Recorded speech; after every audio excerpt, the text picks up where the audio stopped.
நண்பர்களே, நாங்கள் இன்னைக்கு வந்து 2025 டாப் 10 ஃபிலிம்ஸை ரேட் பண்ண போகிறோம்.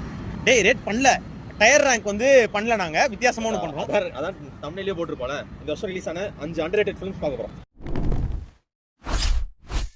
முதல் படம் ஏஸ் வந்து செம்ம அண்டர் ரேட்டட்னு நான் நினைக்கிறேன். அதெல்லாம் இல்லை, ருக்மிணி வந்த உடனே பயங்கர ஓவர் ரேட் ஆயிடுச்சு. ஆக்சுவலாக ருக்மிணி வசந்த் வந்த பிறகு கூட இந்த படம் ஃபேமஸ் ஆகலை. காந்தாருக்கு அப்புறம் தான் ருக்மிணி வசந்தே ஃபேமஸ் ஆனான். ஏஸ் வந்து ஓடவே சிலே ஃபேமஸ் ஆகிட்டான். ரெண்டாவது படம் நம்ம இதில் என்ன சொல்ல போறோம்னா, இப்போ விக்ரம் பிரபு நடித்த சிறை இல்லை, லவ் மேரேஜ். போர் அடிக்காம அங்கங்கே போர் அடிச்சது, பட் ஸ்டில் லவ் மேரேஜ் வந்து ஒரு மஜாவான படம். மூணாவதா படம், இந்த படம் வந்ததே நிறைய பேருக்கு தெரிஞ்சிருக்காது.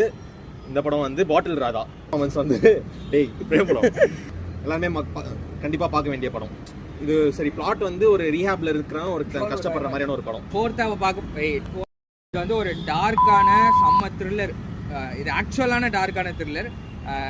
நம்ம ரீசெண்டாக பார்த்த பாருங்க டார்க் காமெடின்ற அந்த டார்க் இல்லை, இது நல்லா இருக்கும், ரொம்ப டிஃப்ரெண்ட்டாக இருக்கும். ஆக்சுவலாக ஒரு கில்லரோட பெர்ஸ்பெக்டிவ்ல ஃபுல் ஸ்டோரி சொல்லியிருப்பாங்க. ஆக்சுவலாக இன்ஸ்டா ஸ்டோரியில் போட்டேன், அது இவனுக்கு 2 பேரே பார்க்கல. 5ஆவதான படம் மாஸ்க் வந்து நாங்கள் ரிவ்யூ போட்டிருந்தோம். ரிவ்யூவும் அண்டர் ரேட்டடாக இருக்குது, படமும் ரொம்ப அண்டர் ரேட்டடான படம். நாங்கள் 2-3 பாட்டு வரும், அதெல்லாம் தேவையில்லாமல் எதுக்கு நடக்கும்னு தெரியாது. அதெல்லாம் எடுத்துகிட்டு பார்த்தீங்கன்னா ஒரு நல்ல படம். அதெல்லாம் ஓட்டிடலாம்ல. ஓட்டிடலாம். ஆமாம், பாவம் இல்லை, கண்ணு மொழி மட்டும் பாருங்க. இல்ல பார்க்காதீங்க. என்னடா ட்ரெயின்லாம் வருது, இதெல்லாம் எவ்வளவு கஷ்டம் தெரியுமாடா ஷார்ட்ல கொண்டு வரதுக்கு.